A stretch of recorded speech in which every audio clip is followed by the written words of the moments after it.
She banged on my door before I'd even unpacked the last moving box. Blonde bob, clipboard in hand, wearing that smug HOA polo like it came with a badge. "You can't use the lake," she snapped before I could say a word. "HOA policy, private members only." I blinked at her, confused, still holding a coffee mug wrapped in bubble wrap. "I bought the house 2 days ago. Lake access was in the contract." She scoffed, stepped onto my porch without asking. "That doesn't matter. The HOA controls lake rights, and since you didn't attend the welcome review, you're in violation." I should have slammed the door right there. Instead, I asked, "Who are you exactly?" She raised her chin. "Karen, HOA president, and unless you want citations stacked by morning, stay off our property." Our property. That's when I knew she had no clue who she was talking to.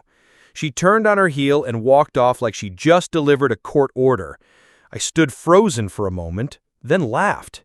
Not out loud, but the kind of laugh that brews under your breath when you know the game's just begun. Because what she didn't know was that I was the one who owned the marina. The entire lakefront lot, the docks, the boat rentals, even the patrol boats her little HOA committee liked to flash around on weekends, all mine. And I wasn't just going to tell her that. I was going to make her feel it.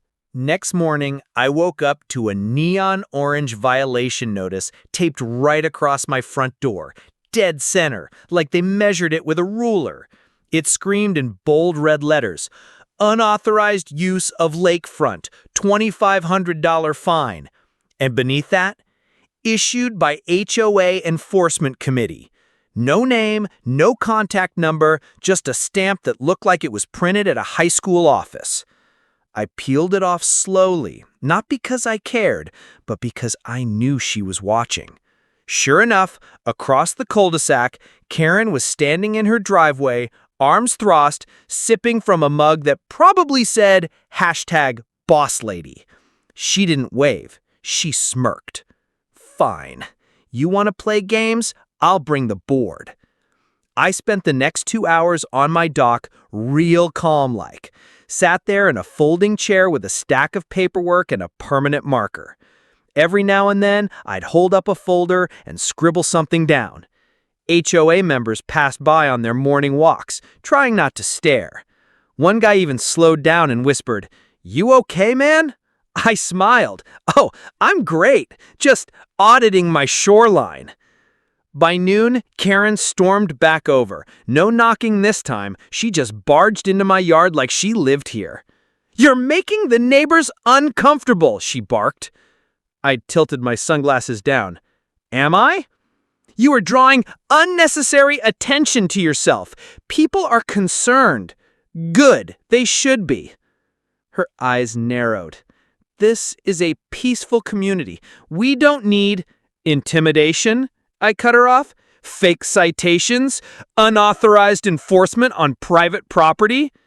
She blinked, thrown off just for a second. I stood up, pulled a sheet from my folder, and handed it to her. "Here's a copy of my deed. You see that section highlighted in yellow? That's shoreline and dock rights. And yes, that includes the marina you tried to find me for." She looked down, froze. Read it again. "That can't be right," she said quietly, the smug draining from her face. "Oh, it's right," I smiled, "and I've got more copies for your little committee." I walked past her, left her standing there with the paper trembling in her hand.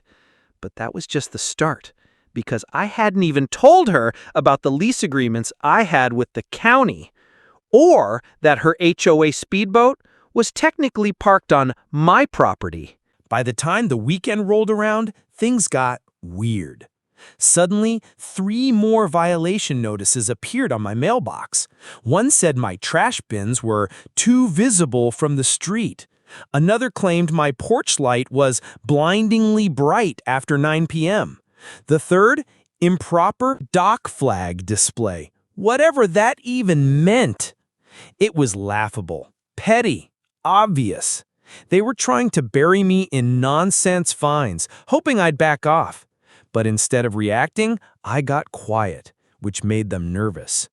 Sunday morning, I noticed a couple of HOA board members pacing near the Marina fence, whispering like kids who broke something expensive. Karen wasn't with them, which was odd. She was usually front and center, but today she was missing, and they looked lost without her. So I decided to help them feel even more uncomfortable. I walked down to the water, slow and casual, carrying a stack of laminated permits. As I reached the dock, I waved them over. "Morning, folks. Thought you'd want to see these." They hesitated. "This one," I said, holding it up, "is my permit to operate commercial rentals right here, approved by the county. And this one," I pulled another out, "is the 10-year lease agreement signed by your previous HOA president. You know, the one that gave me full control of lake activities, including parking." One of them cleared his throat. "That lease expired years ago." "Nope," I smiled. "Automatically renewed in January, Clause 7C. Your current president apparently missed the memo." They just stood there, silent, shifting. "And since we're on the subject, you might want to move that speedboat. Legally, it's trespassing." That's when Karen appeared, storming down the hill like a storm in yoga pants. "You can't talk to them! They're board members!" I didn't even look at her. "And I'm the landowner. This dock, these buoys, that entire cove, mine." "You're lying!" she yelled, her voice cracking. I turned, looked her dead in the eye, then call the sheriff. Her jaw clenched, because that's when she remembered. The sheriff was my cousin. She didn't call the sheriff. Of course she didn't.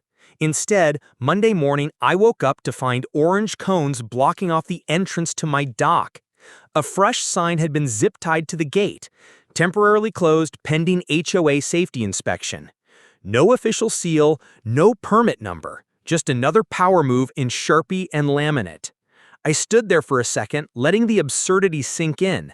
Then I pulled out my phone and hit record.